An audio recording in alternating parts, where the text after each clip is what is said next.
I resumed the program after the break. So before the break, I was saying that currently the Saudi royal family has got $650 billion in their reserves.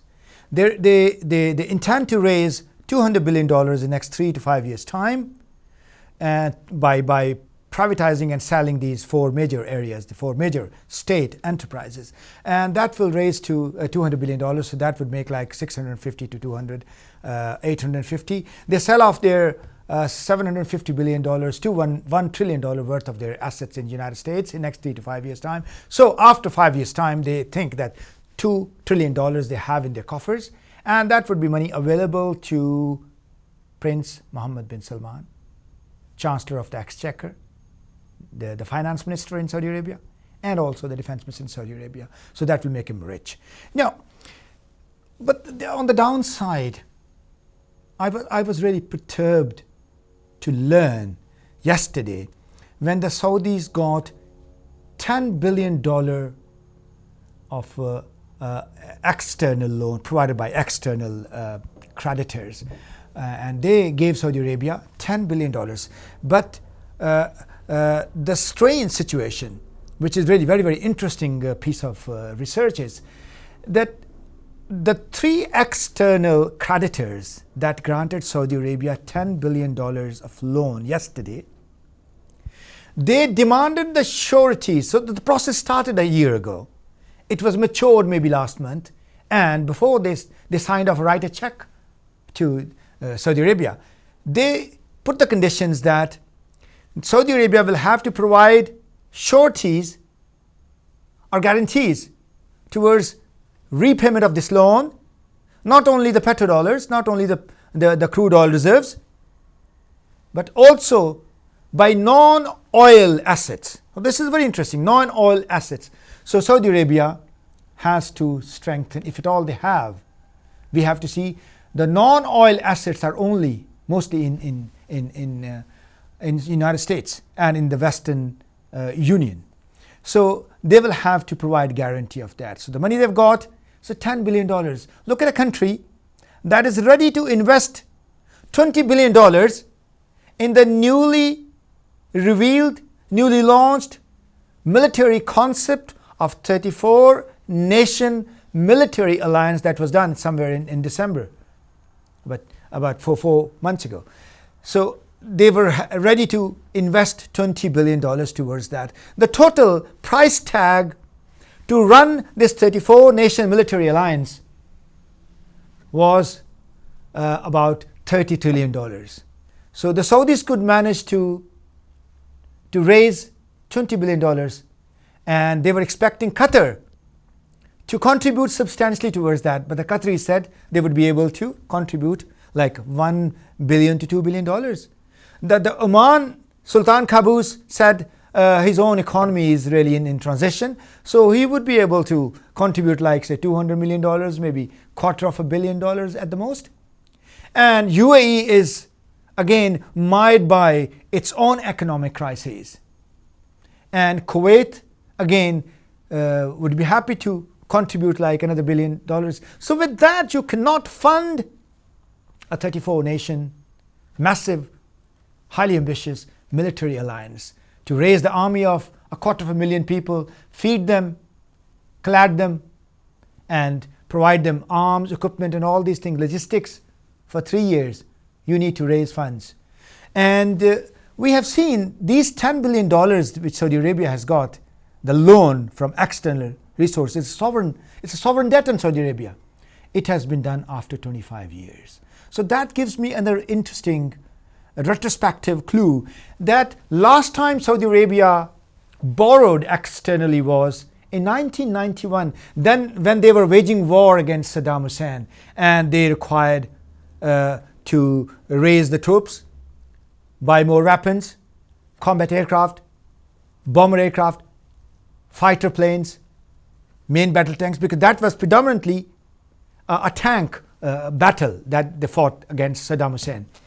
So they raised what I'm seeing is in next 2 to 3 years time, they might be redirecting their resources from procurement of weapons towards raising the army and enough is enough. They've got enough weapons already. So they might say, all right, we will not spend $50 billion as we have been doing in the last 10 years to buy the arms from the United States, from Britain and other Western countries producing arms.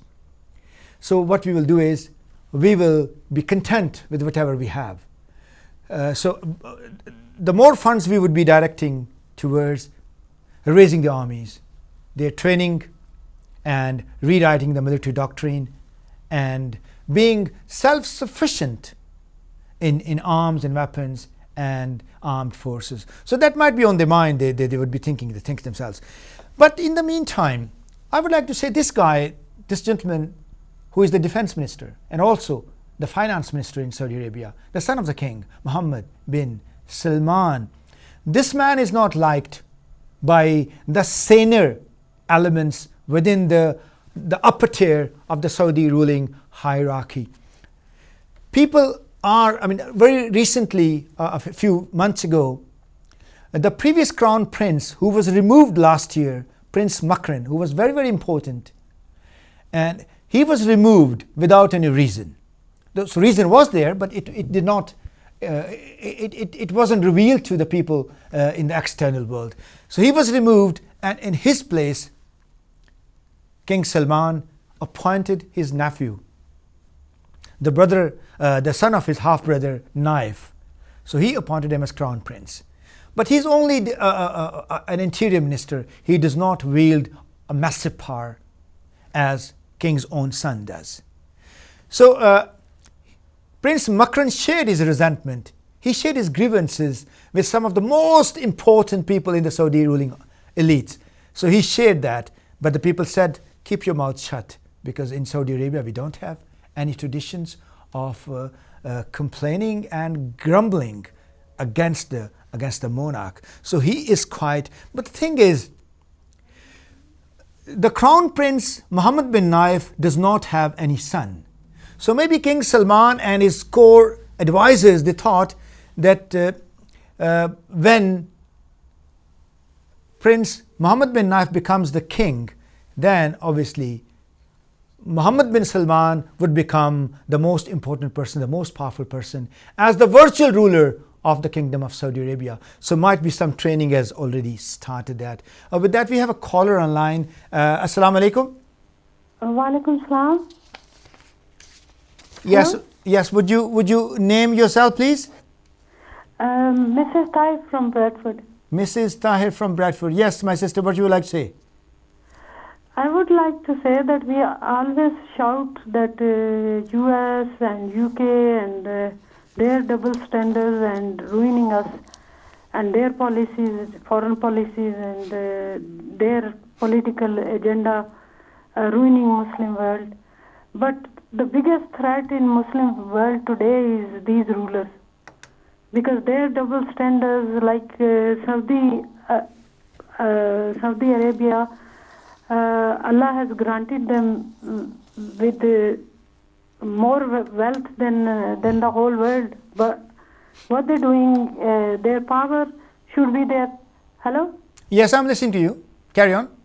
Should be their own people, their own, their own nation. But they always make them slave through these powers, foreign powers, and whatever suits them.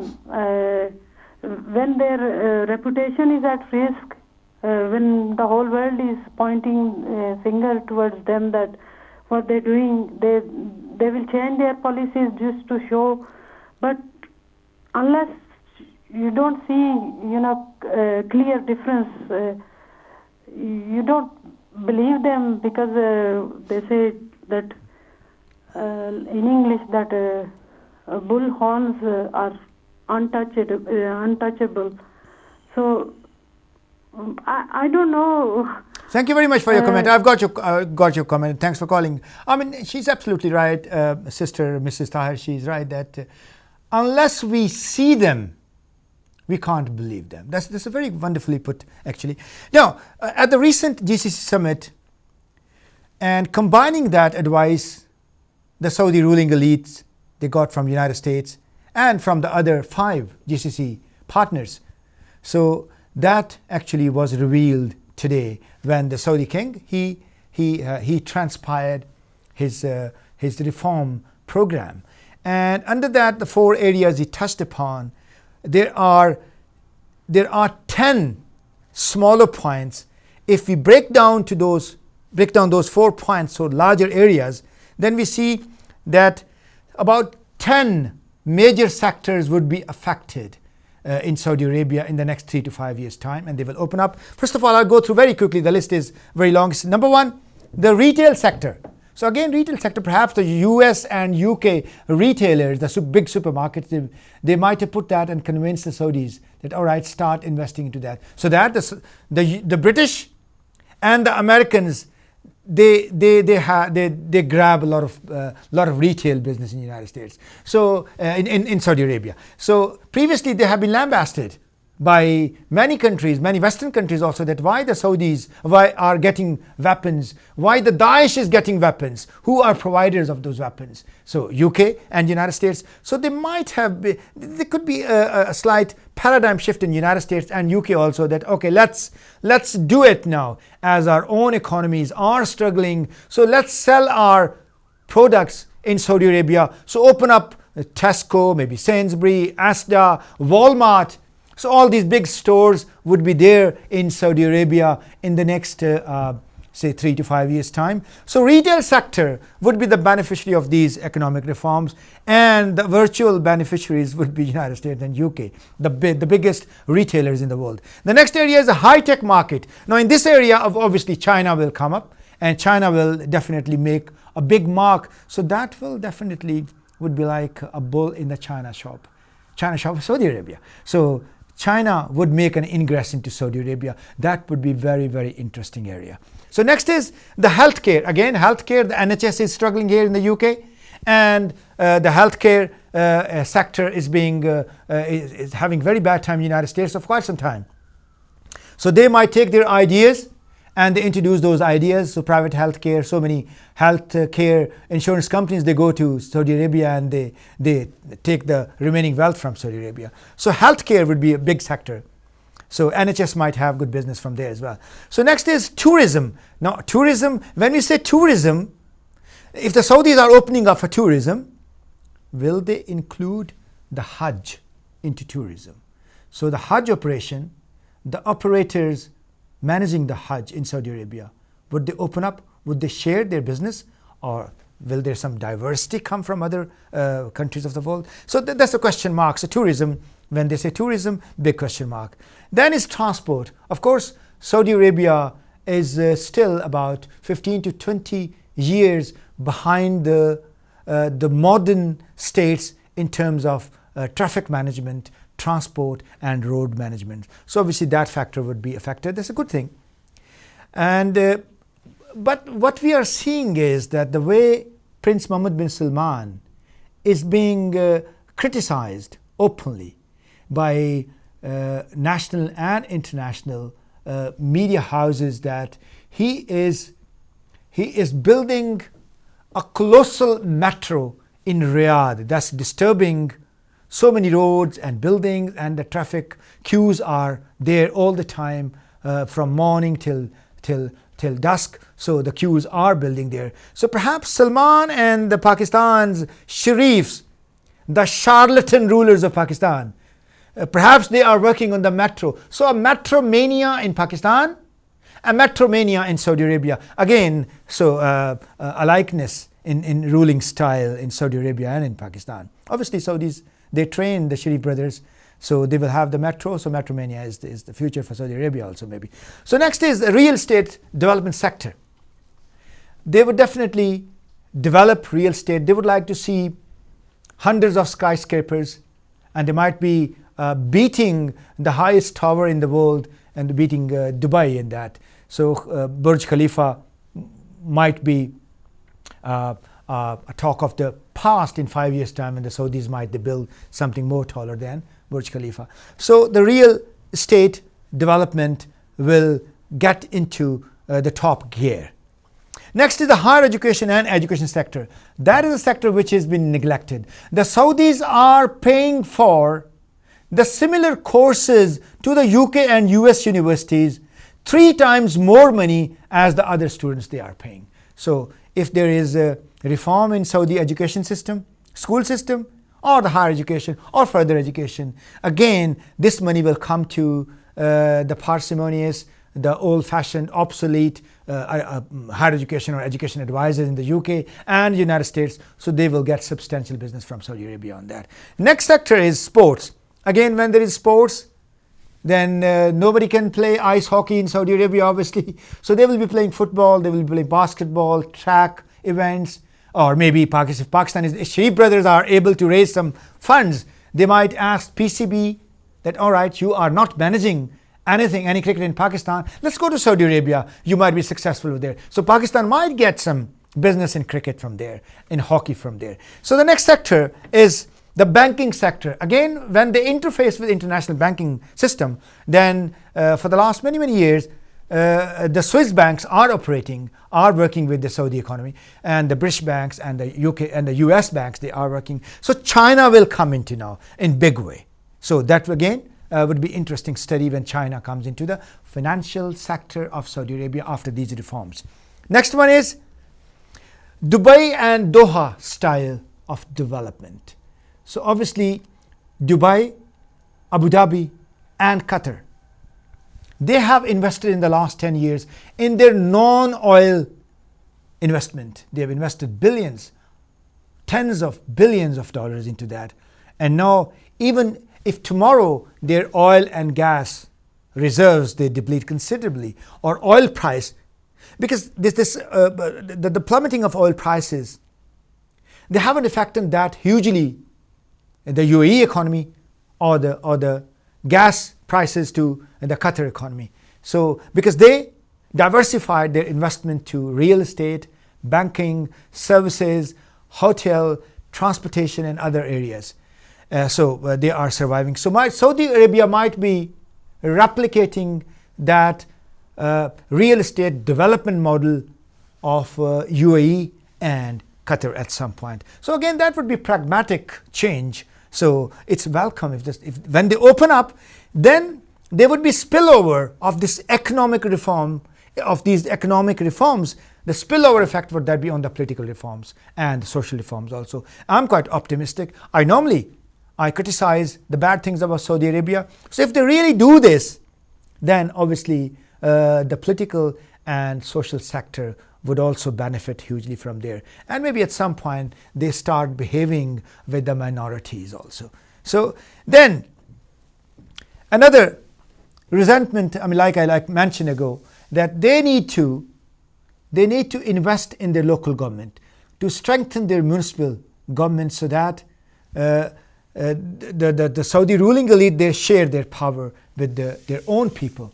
So that would be a good start. But these are the domestic areas. A country like Saudi Arabia or a country like Pakistan, their rulers will not be affected by domestic crises.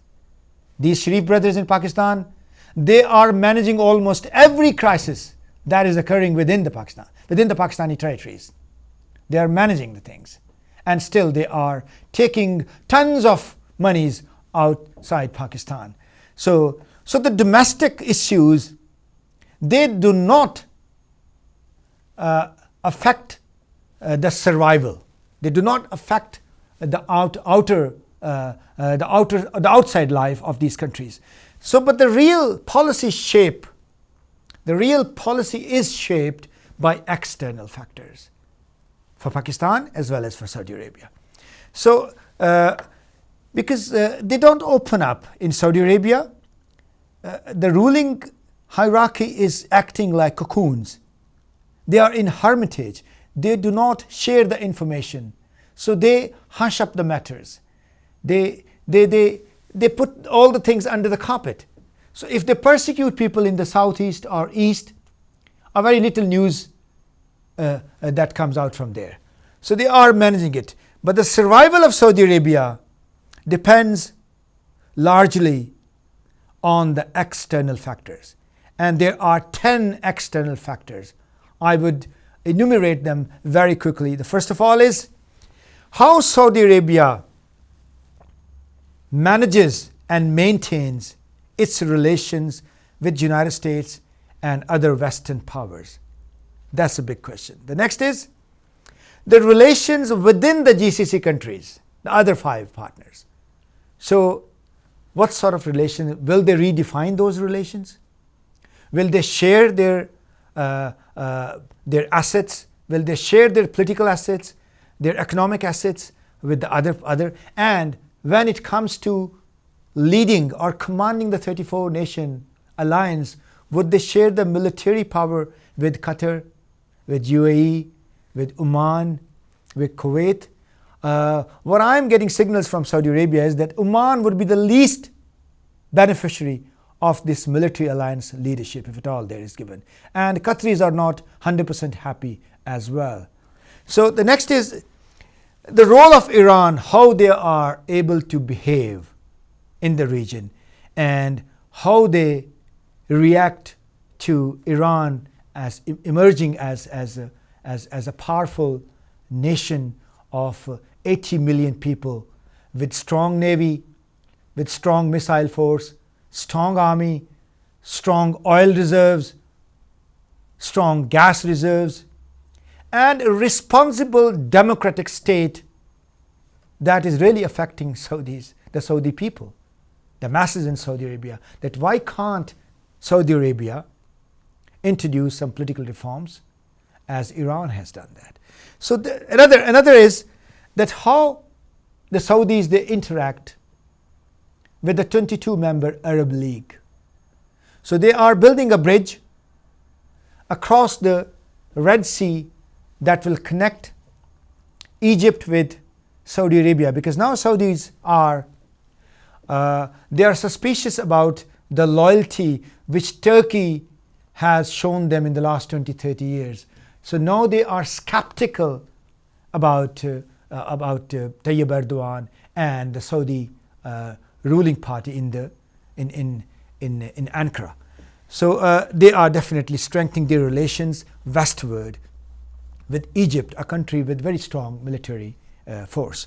So the next area is the politics of Iraq, how they are able to manage, how they are able to participate a responsible role in Iraq to affect peace in the strife-torn country. Next area is their role towards security in Yemen, their role towards peace and security in Syria, and how they are able to play a visibly constructive and productive role to eliminate the scourge of Daesh or ISIL. That's again a very, very big litmus test for the Saudi regime that is opening up itself economically, but will have to open up politically also. So a big military force of 250,000 people of 34 nations. So they will have to play a productive role, a real-time role, which will be visible to the people, how they eliminate Daesh. So next area is OPEC.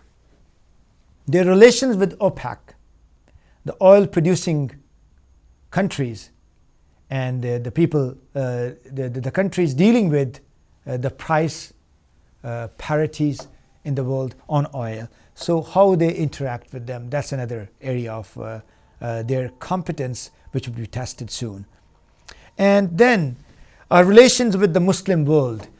Last year, when about 15,000 Hujjaj Ikram, they died needlessly because of negligence and because of mismanagement of Saudi Hajj ministry. So this time when people are filing out, they are filling out the forms to apply for Hajj for this year, they are asking many questions that what extra measures they would be taking just in case any incident like that occurs again this year. So people still in the Muslim world, they haven't bought the idea of Saudi Arabia that was out of their control. It was negligence, and the compensation they promised to the bereaved families of these 15,000 people. that compensation has not been materialized. So people still, they are demanding. People from Malaysia, Indonesia, India, Pakistan, they're writing many letters, reminders to the Saudi Hajj Ministry that they are without the compensation. Now the next, what the Saudis they need to do in order to survive or redeem themselves in the next 3 to 5 years' time. Economically, they might survive, but politically, especially the external pressures, they are there, and the Saudis will have to apply something on that. What they need to do is that they need to improve their relations with Iran. Unless they improve their relations with Iran, they will continue to be like sick men of Europe, sick men of Middle East.